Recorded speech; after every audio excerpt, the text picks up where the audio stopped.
Pois é, estamos de volta e trazendo aqui o que há de melhor nesse diálogo que estamos falando com vocês em relação ao artigo científico. A gente, logo no início, falamos o passo a passo do artigo científico, como já foi colocado aí, não vou mais colocar isso que já falei. Falamos das ideias inovadoras, dos conceitos, interpretações, resultados que servem para comprovar suas ideias e conceitos descritos. Tudo isso dentro deste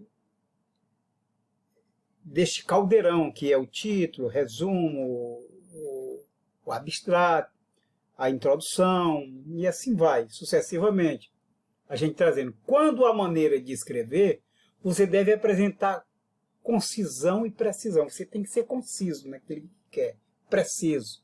E ter a concisão e a precisão em uma escrita objetiva e explicativa. Você vai ter que se explicar em relação àquilo que você determina, daquilo que você quer, daquilo que você almeja dentro do seu artigo. Em algumas características interessantes para dominar uma escrita concisa, que é uma das técnicas de escrita científica, são as seguintes. Eu vou até voltar aqui para vocês. Quando a maneira de escrever, você deve apresentar concisão e precisão em uma escrita objetiva e explicativa, em algumas características interessantes para dominar uma escrita concisa, que é uma das técnicas de escrita científica, são as seguintes. Olha aí. Eliminar o uso exagerado de adjetivos ou advérbios. Você não deve estar usando demais adjetivo, advérbio, não, de jeito nenhum. Evitar o uso de palavras como grande, pequeno, amplamente, extensamente. Foi amplamente debatido, foi grandemente evitado. Não estou dizendo que isso esteja proibido. Não, de maneira alguma. Não está proibido de maneira nenhuma você usar esse tipo de conceito aí. De maneira alguma você não está proibido. Não está proibido de maneira alguma.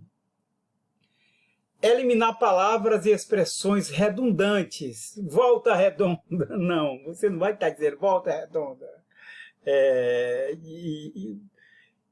Tente utilizar a fórmula sujeito, mais verbo, mais predicado. Professor, mas o que é o sujeito? Em análise sintática, o sujeito é um dos termos essenciais da oração. Geralmente, responsável por realizar ou sofrer uma ação ou estado. O sujeito ele sofre uma ação da palavra, do que está sendo dito, ou o estado. Ele é o termo com o qual o verbo concorda. Na língua portuguesa, o sujeito guia a terminação verbal em número, pessoa, e é marcado pelo caso reto quando são usados pronomes pessoais. Então, você vai usar sempre o sujeito dessa maneira. O que é um sujeito? Ser sujeito é estar permanente em atividade, relacionar reflexão projetiva, é a produção subjetiva, é tudo isso. Quais os tipos de sujeito e exemplos? Aí você vai buscar. Aí mais o verbo, quando você usa. Aí quando você quer usar o predicado, aí você vai estar lá dentro dessa questão do predicado, né? Que é sujeito e predicado. Sujeito e predicado são os termos essenciais da oração, enquanto o sujeito é aquele ou aquilo de quem se fala. O predicado é a informação dada sobre o sujeito. Tá certo? Então, aquele menino jogava bola. O que é o predicado? Jogava bola. Ele jogava bola, é o predicado. Jogava porque aí está ligado com o verbo e mais o predicado. Entendeu? Para construir essas frases, esta fórmula tornará o seu texto mais sucinto. Então, se você aprender a usar o sujeito, o verbo mais o predicado, aí você vai tornar o seu texto mais sucinto. Evitar expressões como sendo assim, até quando? Mas isso não quer dizer evitar, não quer dizer que seja proibido, não quer dizer que seja proibido, tá certo?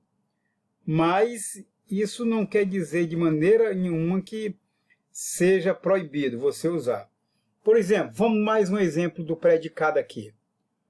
Predicado é a informação dada sobre o sujeito. O predicado pode ser verbal, nominal. O predicado pode ser verbal, nominal ou verbo nominal. O predicado verbal possui como núcleo um verbo significativo ou de ação. O núcleo do predicado verbal é o verbo. Exemplo. Você quer um exemplo aqui? Vamos dizer. Aquele menino brincava com a pipa. Se eu disser assim, aquele menino brincava com a pipa. Aí o sujeito, aquele menino é o sujeito, né?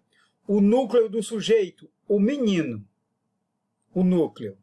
Predicado, brincava com uma pipa, né? Tipo de predicado aí é verbal. O tipo de predicado nesse caso aí é verbal. Núcleo do predicado verbal, brincava. Se eu repetir novamente, aquele menino brincava com uma pipa. Aí aquele menino brincava com uma pipa. Sujeito, aquele menino. É igual aquele menino. Sujeito é igual aquele menino. Né? Se você pega, você vai pegar igual aquele menino. Pronto. E se você botar núcleo do sujeito, o núcleo do sujeito vai ser menino. É o núcleo do sujeito, é menino. Predicado, brincava com uma pipa. Tipo de predicado, aí nesse caso é verbal. Que eu brincava lá, vai, né? Vai estar lá. Núcleo do predicado, brincava, que é o núcleo. Núcleo é o verbo. Então, dei essa explicaçãozinha para poder ajudar. Claro que não era aula de português, mas como a gente tem essa parceia nessa celeuma da aula de português também, aí fica bom também para que você possa estar usando toda essa expressão. Então, vamos lá mais uma vez. Eliminar o uso exagerado de adjetivos ou de advérbios, evitar o uso de palavras como grande, pequeno, amplamente, extensamente, eliminar palavras e expressões redundantes, a redundância não é bom, tentar utilizar fórmulas que eu já expliquei, sujeito, mais verbo, mais predicado, para construir suas frases. Esta fórmula tornará o seu texto mais sucinto. Evitar expressões como sendo assim, etc, e etc é ruim você está usando, e etc, e etc. E aí? Não vai estar dando lá muita consistência. Como dissemos anteriormente, o artigo científico possui uma estrutura bem específica e é bom que siga a estrutura e a ordem mencionada. Em geral, um artigo científico deve conter as seguintes seções. Então vamos lá para as seções que é bom ter um artigo científico. É evidente que o nosso aqui já tem um modelo, a gente já pegou um modelo, vocês já têm um modelo aí, não vão mudar, porque nós estamos falando aqui na aula. Entenderam? Ah, deu para entender, deu para assimilar. Então a gente vai falar de título, todo mundo aí já tem o título, o resumo, junto com o abstrato, a introdução, vocês vão ter a introdução tranquilo dentro dessa introdução. Materiais e métodos, os materiais e os métodos, a metodologia, né? E os materiais que vocês usaram para poder trabalhar. O que é que usou? Pesquisa de campo, que é pesquisa bibliográfica, pesquisamos também na internet, pesquisamos em livros e entrevistas, vimos a realidade nua e crua, os resultados, É evidente que dentro da introdução, a gente voltando lá, que a gente já tocou nesse assunto, vocês vão procurar o problema. Qual é o problema que vocês vão achar para poder desenvolver com mais eficiência o trabalho de vocês, tá entendendo? Se tem o problema, aí já começa a se trabalhar. Materiais, dentro desses materiais, aí vocês, pode ser as entrevistas. É evidente que nesse período é ruim para fazer entrevista. Não tão ruim porque a gente tem a tecnologia, pode fazer as perguntas e a pessoa grava e manda para você e depois você vai transcrever, né?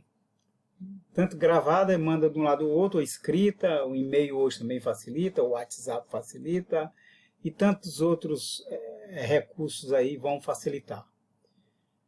Tá certo? Aí vocês vão usar livros, bibliografia, bibliográfico, aí vão pegar vários livros, Paulo Freire, Florestan Fernandes, Piaget, Vygotsky, vamos pegar o Magno Magnus, Marilena Chauí e outros. Vamos pegar também a LDB, que vai servir também em dados momentos, a própria Constituição Federal.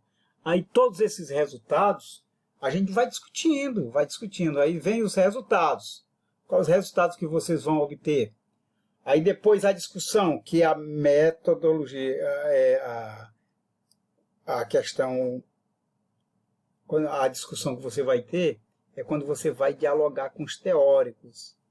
Quando você vai ter aí todos esse desenvolvimento, nesse desenvolvimento, aí você vai desenvolver, aí colocando o que você pensa, o que você descobriu no problema, o que o teórico colocou, qual é a questão, aí vai dialogar com o outro. Aí vem a conclusão. Conclusão? Veja o que encontrei. Aí dentro da conclusão você já vai estar tranquilo. Toda hora a web quer participar da aula, mas eu já proibi ela. Deixar o celular longe para que... Aí vem os agradecimentos e as referências, né? É evidente que como montar um resumo? O resumo é o tópico de maior importância no seu artigo, por isso deve ser elaborado primeiro e com todo cuidado. O resumo é a parte que o leitor visualiza e já consegue entender a relevância do assunto que será abordado no artigo. Então, está dito aí como você vai montar o seu resumo, né? Resumo é o tópico de maior importância no seu artigo, por isso deve ser elaborado primeiro e com todo cuidado. Tem gente que não elabora primeiro, deixa para depois, né? Mas isso é a técnica de cada um. O resumo é a parte que o leitor visualiza, vai olhar, consegue entender a relevância do assunto que será abordado no artigo. Este tópico precisa trazer quais serão as ideias inovadoras apresentadas no trabalho, a contextualização, os propósitos do trabalho e as perspectivas. Mas o propósito e as perspectivas não são os mesmos? Não. É evidente que não. Os propósitos, o trabalho tem um propósito. A perspectiva é outra, embora sejam bem parecidos. Tá certo? Para fechar aqui essa questão de como elaborar o resumo, existem duas formas de montar o resumo. De uma maneira descritiva ou informativa. Se o seu artigo irá trazer resultados comprovados de ideias, o resumo deverá ser obrigatoriamente informativo. Tá bom? Já os descritivos são utilizados para sumarizar conteúdos não originais, descrever algum tipo de trabalho já realizado, entre outros. Entenderam? Vou dizer mais uma vez aqui para ficar mais claro. Existem duas formas de montar o resumo. De uma maneira descritiva ou informativa. Se o seu artigo irá trazer resultados comprovados de ideias, o resumo deverá ser obrigatoriamente informativo, está informando.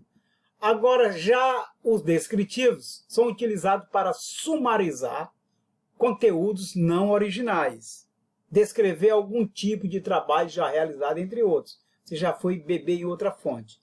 A gente vai dar uma paradinha e volta daqui a pouco ainda debatendo. Hoje nós vamos ter 4 vídeos, viu?